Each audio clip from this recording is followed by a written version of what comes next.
Welcome to a new episode of Mind Your Mind. Today, I'm super excited because we will be talking about something that you probably identify yourself. But before, I want to introduce you to who will be with us today. He's Josh Dickson. He's an EMDR consultant and a clinical director of Resurface. So welcome, Josh. Thank you. Thank you for having me. And thank you for being here. I was thinking today, when I was thinking in the podcast and the episode and so on, I thought in making a questions to everybody that is listening to us today. And the question is, have you ever found yourself working in that sort of place where you're super concentrated and you don't stop for several hours until the hours have passed? You realize how many hours you have been working without drinking water, maybe not going to the toilet, really losing connection with your surroundings somehow and being completely immersed in your work. So if you identify yourself as being in those moments, in that space, this episode is definitely for you, because Josh will be talking to us about what's going on with us when we are in that place and how we can ensure that that doesn't become detrimental in our working life. But first of all, Josh, why don't you tell us a little bit about your work and what do you do at Resurface as well? Okay, thank you. Yeah. So I started off as an addictions counselor and then very much moved into becoming a trauma specialist, hence why I'm an EMDR consultant. So I now accredit and supervise other EMDR therapists and really enjoy that work. But what I noticed is that when we're working with addiction and trauma and pathology in general, we need carrot as well as stick.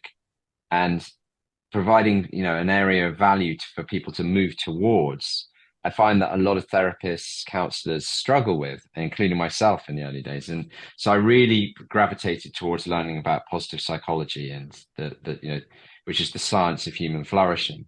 And then from within sort of that world, that sort of trauma world and positive psychology world, I started to notice how, and we're going to talk about it today, how flow states can really help enhance therapeutic activities. And it was from that Resurface was born. Resurface is a surf therapy program where we're using surfing as the means of generating flow states in people. And then we're using that to do much deeper, more accelerated therapy.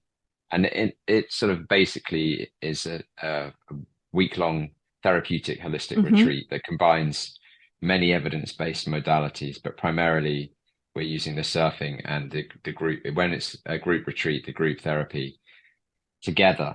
It's combining those two things, and we're getting amazing results. And you can find out more about that if you just Google resurfaceuk.com.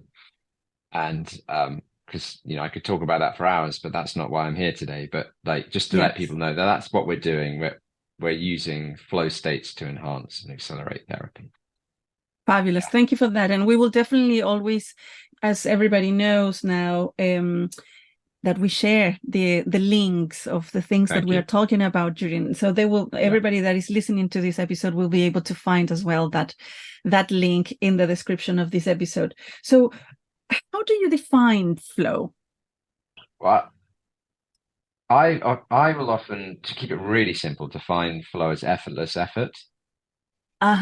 Okay. But I think Stephen Kotler, who's one of the sort of main leading experts on flow states, he describes it as an optimal form of consciousness where you feel your best and perform at your best. And Martin Seligman talks about total engagement. And it's definitely, we talk about definitions, I've got young children, so I really understand the hierarchy of definition. And we talk about ostensive definitions, like how do you define blue? Well, you point at blue things. And it's a little bit like with flow, often when I describe flow to people, they go, oh, that thing. I've never had a word for that, but that's what we're talking about. It's, as you mentioned earlier, total absorption, time dilation, sense of ecstasy, a sort of real general sense of knowing that what you're doing is working and you're adequate to the task. And also just this sort of merging with the activity as if you're becoming one with what you're doing. And kids are amazing at this, and it's like we watch kids get totally absorbed in their play. And, Mm-hmm. having young children, I've really understood how serious play is. Play is considered a non-serious activity, right? But I see in children how serious an activity play is and how much learning comes through that. Yes, And and and we in we med have we have an episode with Portia Tung, and we are talking about play and just what you just mentioned. Know how serious yeah, play can be. yeah, absolutely. And in many ways, flow is like the closest that we get to play as adults. And it's a deeply serious state to be in. And the reason for that is the consequences of flow are so serious in that productivity accelerates about 500%. That's McKinsey's famous studies. Harvard has shown 3 days of heightened creativity following being in a flow state. University of Sydney's shown a 430% increase in problem solving. That if you think about it, the benefits of that are so huge that it is actually quite a serious subject. But it is such a sort of ecstatic, playful state as well that I think some people don't attach the necessary value to it. Mm-hmm.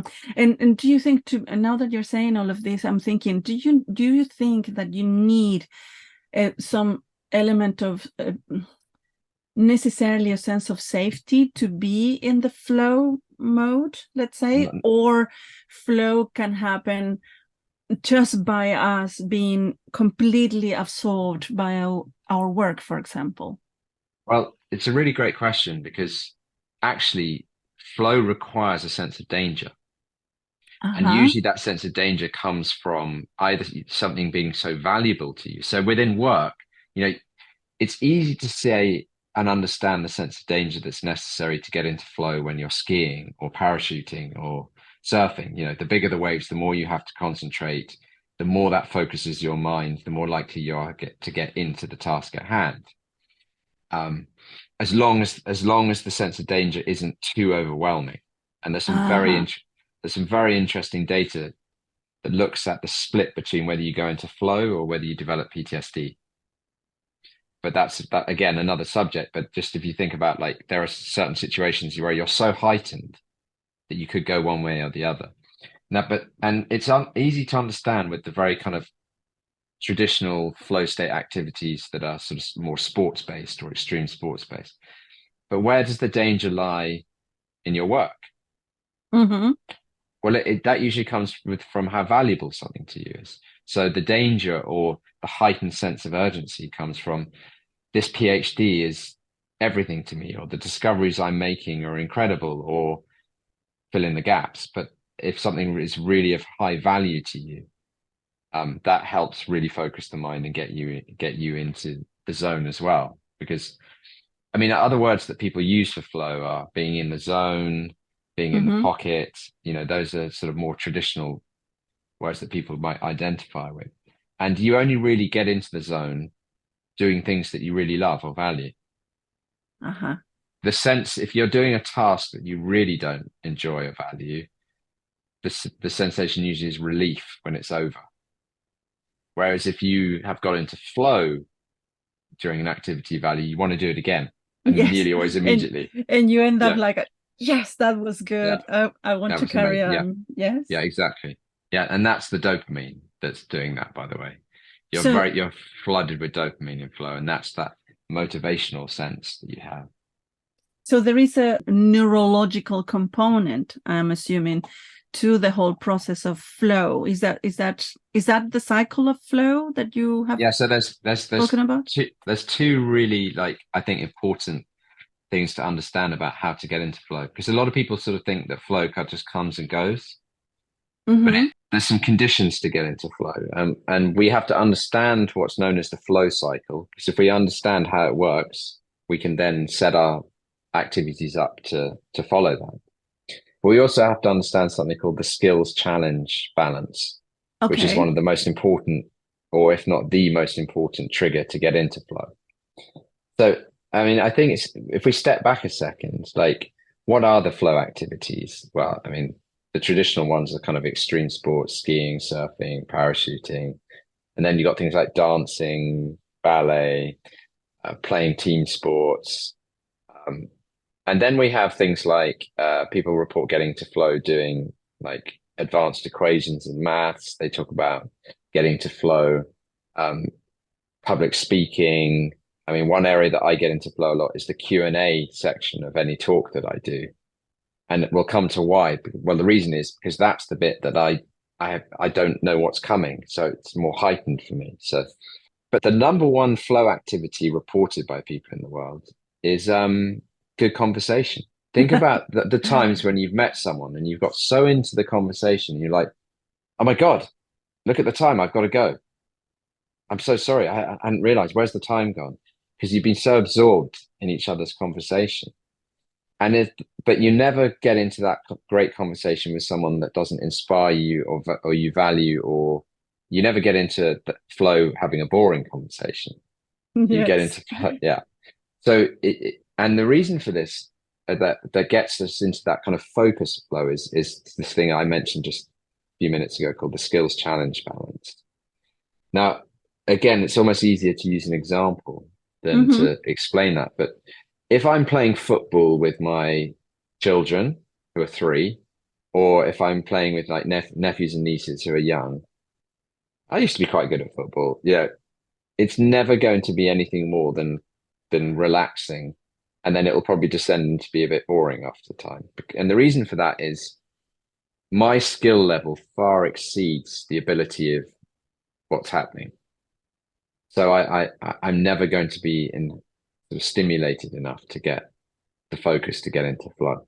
Mm-hmm. If I'm playing football with suddenly I find myself in a Premiership football game, I'm going to have a panic attack because my skills do not nearly match that I'll be completely overwhelmed and I won't be able to perform. Mm. We have to get into that sweet spot where our skills match the challenge. Mm. And you're So making me think as well. Sorry to yeah, interrupt you. What you are making me think is frontline workers that are in early days of the work. I do also do supervision and work with people that are just starting in their careers, and is this balance, as you say, know that from what you know and you feel but also the realization and the reality that many nurses, for example, and other professionals within the health profession, for example, sometimes they find themselves, especially with the latest situations in that we have been through, the pandemic is a great example of that, found themselves having to deal with situations that were way probably above their set of skills, and they were having to deal with situations that were so extreme that created a much harder context to work in, no? And probably flow was so much difficult in those moments as well. yeah, and think about when you are starting out in any kind of profession and you doing your first group therapy sessions and you're shadowing, or you're just starting out in the ward or whatever it is, and you say to your colleagues who are like, how do you know how to do all these things? Like, and it's experience and time and skill, the building up of skill. So we have to be really aware of what our skill set is to set ourselves to be able to get into flow or not. So if we go back to the sort of football analogy, Uh-huh. I'll only really get into flow playing with people who are my level or a tiny bit better than me, that I can expand enough but not get completely overwhelmed. And the research shows about 4 or 5% is about as far up that we can go before we Uh-huh. start to collapse. And so we have to understand that and know that, like, and it's quite simple to think, like, if you are skiing and you're a beginner, you're not going to go to the top of the mountain and go down. You're probably very likely to be able to get into flow on the baby slopes because your skill level is low, so the challenge is lower, and you're in that sweet spot. Mm-hmm. Um, and so understanding that also explains why maybe, hey, I used to be getting into flow, but I'm not anymore. And I have a friend who's a professor at university, and he said the worst part of the year was marking all the end of year papers. And he found that he got into flow when he changed the challenge of the time allotted to do the marking. So instead of like saying, oh, I've got 3 weeks to mark all of these things, he changed the challenge of I've got 3 days. And then the pressure came on, I that see. sense of danger came on, and then it became a challenge that he found enjoyable versus a challenge that he found boring because he raised the challenge level to meet his skill set. And so that's a really important. There are other flow triggers that we need to know about. Like we need to get immediate feedback. So we need to Uh-huh. know that what's happening is working so that we carry on going forward. I mean, you're on a skateboard. The immediate feedback is either you're riding it or you've fallen off, Yes. and you can know also, am I like all wobbly or am I calm and collected and steady? Mm-hmm. And so we need that kind of immediate feedback. And that's why some people can sort of semi-flowy activities like meditation. It's not necessarily always getting the feedback required to know that you're in the zone to keep going. So that's why it can be quite hard in certain activities. But Uh-huh. we know that a conversation on a first date is going well because the other person is staring into my eyes and nodding. Yes. Yeah. And you know that a conversation is going well because of the interaction between the two of you. You're getting immediate feedback. Whereas if you're recording a voice note for someone that they're going to play later, you don't know whether it's going well or not. So it's very hard to get into to maintain any kind of state that's going to conducive to flow. So we do need immediate feedback. We often need to not be distracted. Uh-huh. Okay. So So you're if we having get great distracted, conversation. uh-huh. If we're having great conversation and someone keeps interrupting it, we get very frustrated. Um, Google programmers, the research at Google showed that they need about 20 minutes to get back into flow when programming, whenever they're interrupted. I Um, see. Open plan offices are terrible for getting into flow because everyone's talking and chatting and interrupting your process. So we do need non-interruption. And that's one of the main reasons why your top CEOs get up very early. There's nothing intrinsic about getting up early that results in productivity. It's just the fact that everyone else is just not bothering you for a couple of Yeah, hours. yeah, yeah. And Yeah. basically there is less interruptions, less Yeah. Yeah. stimulus as well. The And world so has not waken up yet. these are terrible for flow. The They're telephone, amazing. They're yes. amazing for other things. They're amazing for a lot of things, but for flow, they're terrible. So I actually on my phone now have all notifications off except for the phone itself and Uber because I don't want to miss the Uber Mm-hmm. and for food delivery Uh-huh. because and then therefore I get to choose when I go to my phone. Uh-huh. Whereas if I get a notification and and Apple Watches are terrible for this, you get a Yes. notification, it interrupts what you're doing, you never get back into the zone. So non-interruption is a very important trigger for getting into flow. And then, as you said earlier, that you mentioned this thing called the flow cycle, and that's understanding and knowing the flow cycle and the four main stages to the flow cycle Uh-huh. are absolutely essential for integrating more flow into your life and getting those productivity gains. So what I'm hearing from what you're saying is that people can learn to identify when they are in flow and use it as well to their Yeah. own benefit. Shall we explain to Also, everybody? Mm-hmm. I just want to clarify there as well is not only recognize when they're getting into flow, but also set up the conditions to get into flow. Yeah, Yeah. exactly. Uh-huh. Yeah. Uh-huh. And do you think it will help for everybody to know the flow cycle? So they 100%. can, yeah, okay. Yeah. So, We don't need to go into like huge details about each uh-huh. stage, but even just Mm-hmm. knowing that the four stages of flow are struggle, Yeah. release, flow, and recovery. Yeah. And I think understanding the first stage is almost the most important, is that all flow, to get into flow, we always have to go through a stage of struggle. Uh-huh.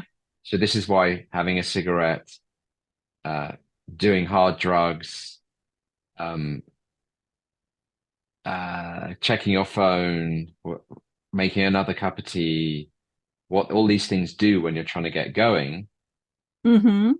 is stop you going through the struggle phase. We need to go through that struggle because when we're in struggle, we're releasing a lot of norepinephrine, which is a focusing neuromodulator, like noradrenaline, but norepinephrine in the brain. Same thing. And cortisol, we need the cortisol and the norepinephrine to focus. Uh-huh. Anxiety is a focusing process. And if we Yes. don't allow ourselves to do that, Yes. you'll never get the level of focus needed to get into flow. So this is when we talk about like the good stress in a way. Yes, exactly. Yeah, this is very much the good stress and recognizing that it's good stress. And it's also, this is why I try and coach and teach people more mindfulness techniques, because the more mindful you are, the more mindful you can be that maybe this is good stress and that it's Mm. not going to last forever and it's serving a purpose. It's working for me, not against me. So we need to understand that there is struggle. And I'll give you an example of struggle. So whenever I go on a run, and I swim more nowadays than run, Mm-hmm. is the first 10, 15 minutes, 20 minutes, I'm in struggle. I'm having these conversations with myself like, do I really need to do this today? Maybe I could do fewer lengths than normal. Oh, swimming's so boring. Yeah. And I have this battle in my head, but I also know this other bit of information in my head that this will pass because the struggle phase tends to last only about 15, 20 minutes. Yeah. Okay. And it's the same when you're trying to get going with writing or painting a picture, and this is the bit where people feel a little bit antsy and a little bit stressy and they want to suddenly stop and they want to go to the bathroom and usually because it means something to you. So there's that value element as well. This is important to me. So that's driving the anxiety. But knowing that it'll last 15, 20 minutes, you can also say to yourself, oh, I'm in struggle. I It's have to okay. go through struggle. It's okay. I have to go through struggle. If I don't go through struggle, I'm not going to get to where I want to get to. And that mitigates and lowers the struggle. Because also when we're in a struggle, we're not only releasing a lot of cortisol and norepinephrine, we're very much in a beta brainwave state, that very kind of alert state. Mm-hmm. But if we stick with it, we'll move into what's known as the release stage. And the Okay. release stage, we move from more of a beta brainwave state to more of an alpha dominated brainwave state. And that's still very alert, but it's a little bit more dreamy. And also what starts to happen, which is extraordinary, is we start to release a lot of nitric oxide when we stick with it long enough. And that allows for greater oxygen uptake. Nitric Mm-hmm. oxide is a vasodilator. And that's often why things start to get a bit easier. And it's usually after about 15, 20 minutes in a sports game that you start to notice the teams getting their flow on, they get in the zone. And so we have to understand that there is a struggle, but a release will come. And the release nearly always, people report all the time. When I go on a run, after about 15 minutes, I start to get into it. When I swim, after about 15, 20 minutes, I get into it. When I'm playing music, a music show or something, after about 15, 20 minutes, I loosen up enough, get in the zone and so knowing that, okay, I don't need to keep sabotaging the struggle with soothing activities. I just need to push on through. So having that there is really important to understand. And the release stage doesn't last that long, but it's just when you start to notice that things are getting a lot easier. And then that's the gateway to get into flow state. And when you're in flow, where everything just becomes this effortless effort, you're totally at one with what you're doing. You start to release very different neuromodulators. So you start to release a lot of endorphins, which are Mm-hmm. painkillers. So that's why it doesn't hurt when you're doing things anymore that hurt before. You don't notice your ankles or your knees or whatever it is, or your backache in the chair, or you're standing and painting and you don't notice that you're stiffening up because it's the endorphins that help you go through that. You start to be flooded with dopamine, and dopamine is the neuromodulator that motivates you to keep going, the more aspect. And we also release a lot of anandamide, and anandamide is no one ever talks about anandamide, but I spoke to one psychiatrist who told me it's one of the most common neurotransmitters in the brain, but it's very, very makes everything sparkly and perks up your hearing. It sort of heightens your senses. I And see. that partly explains why you're able to process much more information in flow than normal. So Okay. you've got this magical cocktail of painkillers, motivational dopamine, and sort of sense enhancement with the anandamide. And you go into much more of a theta brainwave state, Uh-huh. which is very much what's happening in REM sleep. Mm-hmm. So it's very creative and imaginative, and you're getting more lateral processes in the brain going on, some more lateral thinking. Uh-huh. And then it's really important to know that in the flow cycle that you can't be in flow forever. You actually usually only in flow for maximum of 2 hours, but 90 minutes to 2 hours. And a lot of artists, and we know this from sports because most sports games are 90 minutes. But a lot of artists will say, you know what, when I'm really at one with my writing or painting or sculpting, that is about 2 hours where I'm really in it. And then the bit that comes afterwards is the adjustments and the more kind of deliberate action that we do. So knowing that we can't be in flow all the time. And I noticed just from when I'm surfing, when I'm in the flow, I'm just in it. Yes. When I start to come out of that, I start to make a couple of mistakes. I start to feel a little tired, and then I think, oh, I'm sort of snapping out of that flow state and going, oh, I'm in a slightly different place now. Oh, Mm. beginning to get a little more difficult again. Mm, mm, mm. So what I'm hearing from what you're saying as well is, I mean, several ideas that are coming to my Yeah, head while I'm listening to you. You know, we are definitely in flow in this conversation, and actually, what motivated me to invite you to come to the podcast as well was this very knowledge when I heard you in Oxford last year, because we get into this place where we are super into everything and we are creating and working and everything is literally flowing, but there is also what I'm hearing and what I'm thinking of is that phase of a struggle normally brings a lot of we are more in tune now with immediate gratification, right? So there will be much more elements of immediate gratification, and I'm thinking of, you know, self-care, and that's what motivates this podcast, and how it may be easy then confuse that instant gratification with actual self-care routine that is solid, that is, you know, consistent and so on. So what I'm thinking of is that because naturally we will get into the struggle process when we are in, especially creating new habits probably and starting to do new activities. For example, you mentioned running, or I'm thinking of cycling or any other activities that are in the long term super positive for us to do for as long as we can.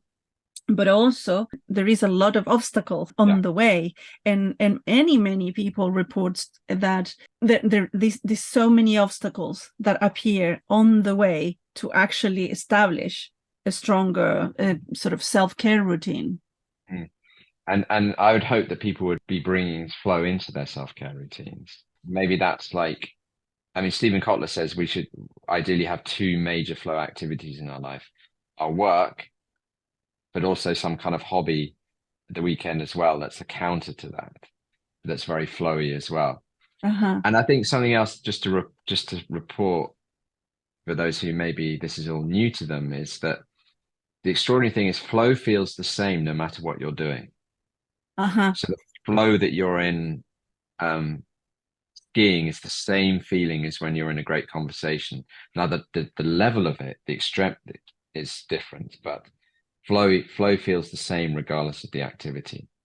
And that's why so many people report the same state, even though they're doing completely different things. Uh-huh. Yeah. Uh-huh. So we're in flow for say 90 minutes, 2 hours, and then we come out of flow. We come into often if we stop what's called the recovery phase. Mm-hmm. And so understanding recovery is really important as well. When we're in recovery, we move from that theta dominated brainwave state to much more of a delta. And delta is that state before sleep, that very dreamy state that we go into. And we also release a lot more serotonin and oxytocin, which are all about slowing down, to kind of the opposite of dopamine. They're feel good neuromodulators, but they're very much about being still. And also, what's really important to understand about recovery is we have to replenish so many Mm. things to be able to get back into flow. So we have to emphasize good sleep, good nutrition, because we have to replenish all those neurotransmitters. We have to replenish our glucose, and we need to get the sleep to integrate all the things that we've learned. If we don't do these things, we're not setting ourselves up to be conducive to get back into flow, say the next day. Now, a lot of people say, well, hold on a sec. You're saying that 90 minutes to 2 hours, Mm-hmm. but there are certain activities where people go on for much longer. Yes. And they'll often say something like, well, what about tennis? When I watch tennis, they can go for Mm. 3, 4 hours. Mm-hmm. And I'll say, yeah, that's absolutely true. And I say, how flowy is the tennis and at 3 hours? And they say, no, it's not. The best tennis is earlier in the game. I said, yes, they've moved from flow into grit, into Uh-huh. hard resilience, I which see. isn't about being effortless effort. It's actually almost the opposite. It's that gritty determination to keep going that requires a very different kind of focus. Mm. It's all about not making mistakes, not being extremely creative. You see this in football matches. When it goes to extra time and people are tired, you never see good football. You just see people always trying not to make a mistake. They Yes. move into grit. And so probably is in those moments at that level where routine Exactly. is very important, right? Grit comes from deliberate practice. Yes. Yeah, Uh-huh. absolutely. So that's why that's why gritty people understand flow, and they also understand where grit comes from. And that's where, all those drills on the piano, Yes. all that supervision you did in your practice that allows you Yes. to keep going. And also I'm And thinking about protocols and all yeah, the procedures that are kind of step by step. All of that helps you, especially when you have to be on constant, absolutely. and a Yeah. constant level of high intensity work. Mm. But knowing this flow cycle and knowing that you can really Mm. only be in flow once a day, for example, Uh-huh. helps people not beat themselves up about not being in flow enough as well. Exactly. So you set your day up to be part of it to be very flowy, and then, like, let's say that you do your flow activities in the morning. The afternoon's about delegating. It's about responding to emails. It's about, the more nitty gritty stuff as opposed Yes. to the creative side. And so, you asked earlier, is it important to be conscious of like the flow cycle and things? Absolutely, because it teaches you that we need to go through struggle. It teaches you that the struggle phase only lasts so long that if we're not interrupted, Mm-hmm. if we keep Mm-hmm. getting interrupted, we keep resetting the cycle. So you And go that's what's so back to the frustrating. struggle. You get back to the struggle phase Yeah, but if you get the struggle interrupted. phase, the struggle phase doesn't necessarily last a huge amount of time, but think how annoying it is when you are in the zone with something and someone distracts you. And Yes. sometimes you get back in and sometimes you don't, Mm. depending on the nature of the interruption. And if you're, and these are some of the little tips, like if you're working really hard and you need to take a loo break or something, Uh-huh. um, always do an activity that demands less cognitive load than the activity you're doing. So go to the loo, drink a glass of water, do a stretch. Great. Don't try and respond to that email to your lawyer Uh-huh. uh, about the upcoming transfer of money to the house deposit or something, Yeah. Yeah. because those things take up more cognitive load, and that will interrupt your um, capacity to stay in flow. I see. I see. Yeah. And how then, I think we are starting to touch upon it, but how would you like to describe that flow can assist resilience? How can we connect these two together? How it will Well, help us, flow help us in this many process? ways. So flow states are incredibly productive. Mm-hmm. And so therefore, when you are in flow a lot, you are Mm-hmm. learning you are learning much, much more. And you're becoming more and more. Csikszentmihalyi is the sort of father of flow state, says that every time we come out of flow, we're a more integrated human being than when we went in. And what he's really saying is we're more sophisticated, we're more able, our sense of self-esteem is higher, our skill level is improved. Well, all these things feed into resilience, because Karen Rivich talks about resilience being the capacity to draw upon internal and external resources. Well, the more internal resources I have, the more belief I have in my own abilities, the more resilient I'll be. Yeah. Yeah. And also it teaches us as well, knowing about flow, to take recovery seriously, to take That's what I sleep was seriously, thinking about too. Yes. to take good nutrition seriously, to take self-care seriously. And we have all of those in place, we are more resilient.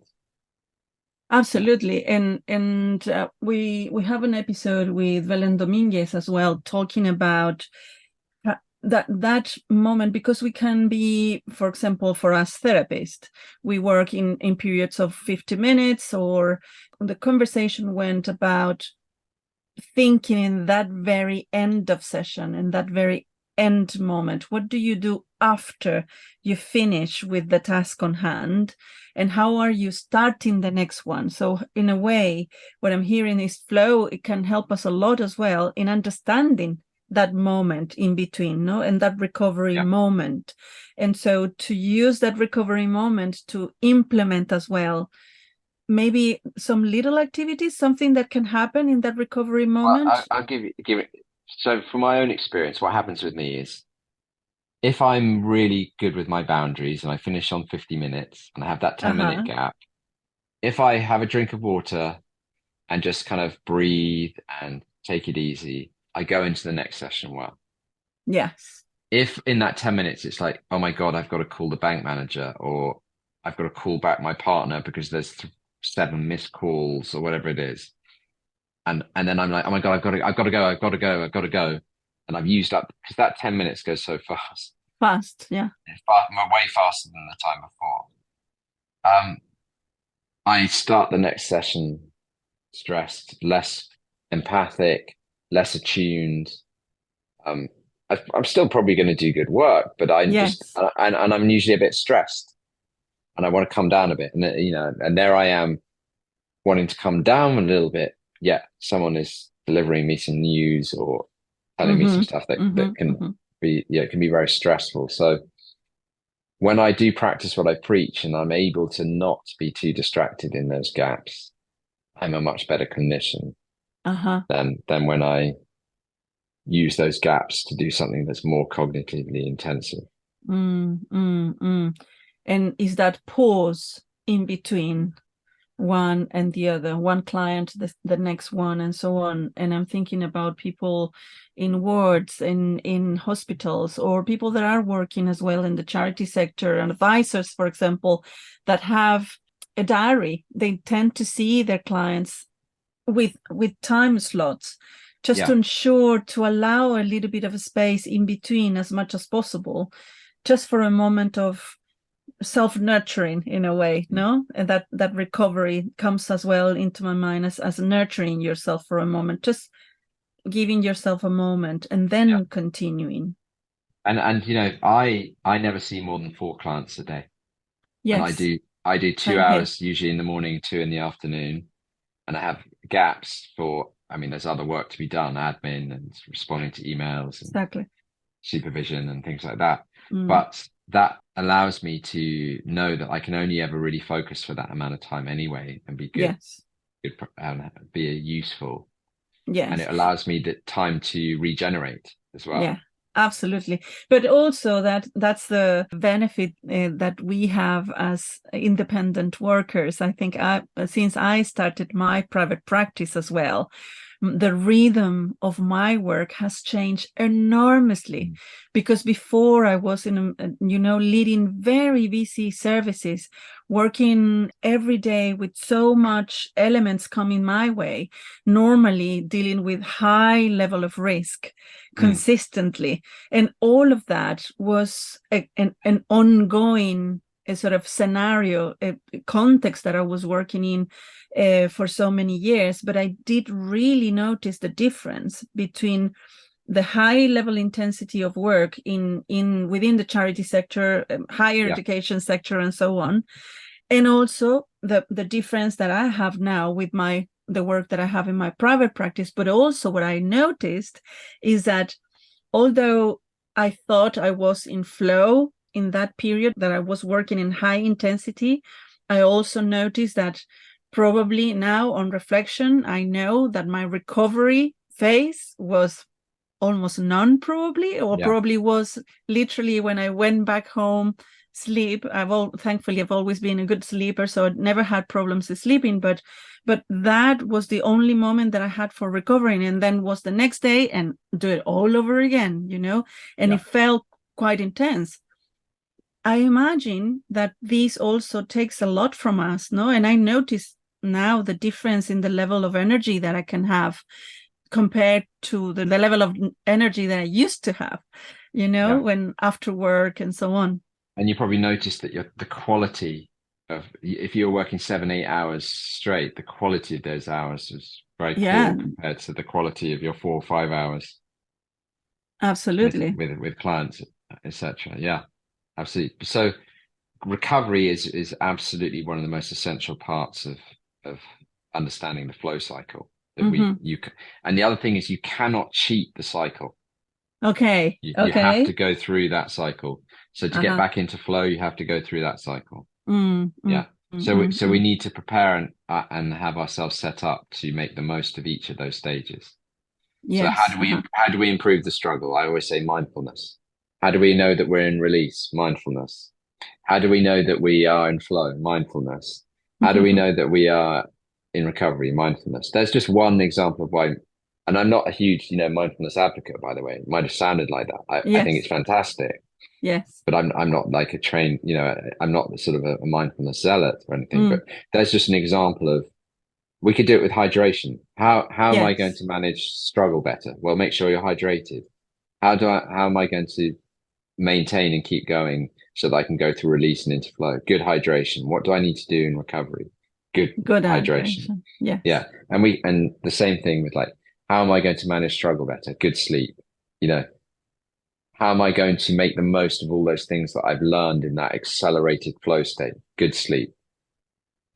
What is one of the key traits of good recovery? Good sleep. So we can start to integrate and notice the importance of these things within that flow cycle to really make the most of it. Do you think, is it fair to say or possible to say that if we lose sight of that recovery state, we may lead ourselves into burnout? Yeah, 100%. Because what is burnout is untreated codependence, and that can be with yourself, and then a lack of boundaries. And the lack of boundary with self is, if I'm not taking my recovery seriously, I am going to burn out because I'm not, codependence is sort of the main traits of codependence are self-denial and caretaking. Well, if I'm caretaking, I'm not looking after myself. And if I'm denying myself by virtue of that, I'm not looking after myself. So therefore, I'm setting myself up for burnout. And not being able to put in boundaries is the other key part of what leads to burnout. And so understanding the real importance of good self-care and recovery being part of that. Yes. The recovery in the context of flow cycle is absolutely essential for avoiding burnout. Absolutely. I see. Absolutely, 100%. So you already mentioned a way of sort of enhancing every of these stages of flow. We're reaching the end of today's episode, and I'm wondering if there is a particular activity or something that you think people could start to practice to first of all, start to know and understand their flow and how they experience it. And so to incorporate it in the general being. Usually people who know what their flow state is, activity, just keep doing more of that. Keep doing more of that. However, there are a lot of people, there's really good research that shows about 15% of Western populations get into flow weekly and sometimes daily. And then there's about 15% of the population that never get into flow.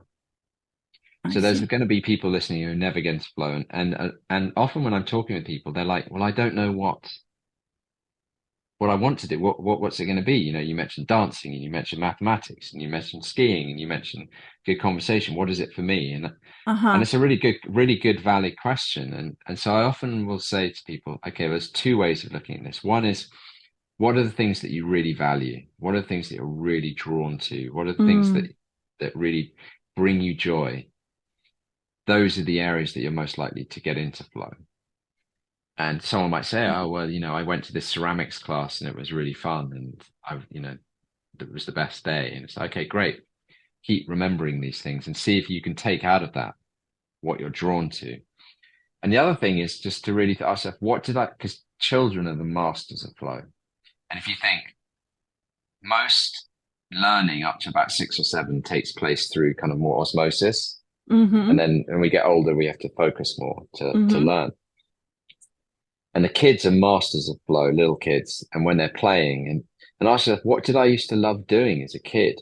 Yes. And what might be a more grown-up version of that? Yes.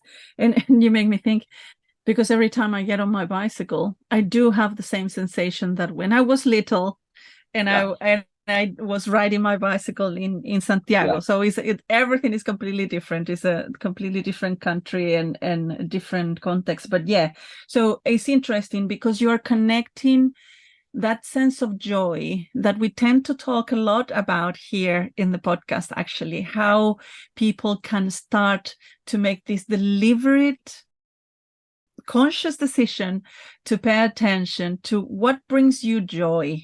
Yes. And to start to create a little bit more space in life for joy, as well as work and all what we need to be doing. I would hope that people's work is joyful, and that people can set that up for joy. Yes. And sometimes it's just a few tweaks to make your work more flowy, and then therefore really enjoyable. It may be that allowing yourself, setting it up so you're interrupted less. Or setting it up that you make it a little bit more challenging. You could, and also the mindset that goes with it. So if you're in a certain job, I don't know, let's just say people often say you're stacking shelves in a supermarket. Yes. Well, that can be very soul destroying for some people. But also if you just change your mindset of, well, actually stacking shelves in the supermarket allows me to go bike racing at the weekends.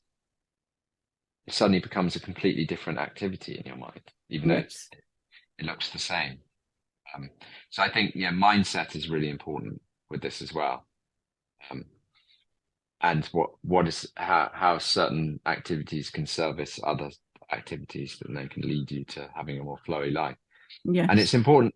So Martin Seligman, in his pioneering research on happiness and flourishing, he said there are 3 main things that people need to lead a flourishing and happy life, and that's to have positive emotion. You need to have positive emotion. It's the least important of the 3, but it's still important. Flow, he calls it engagement, but it's the same thing. And a sense of meaning and purpose.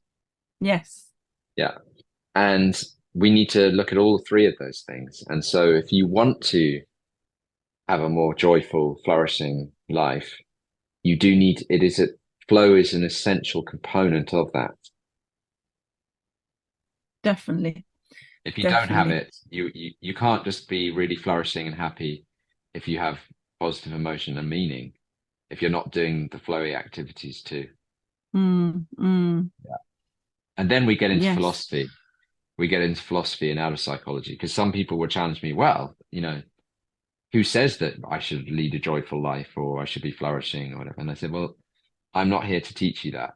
I'm here to teach you that if you want to, and you've chosen to want to have more joy and flourishing in your life, this is what you need to do.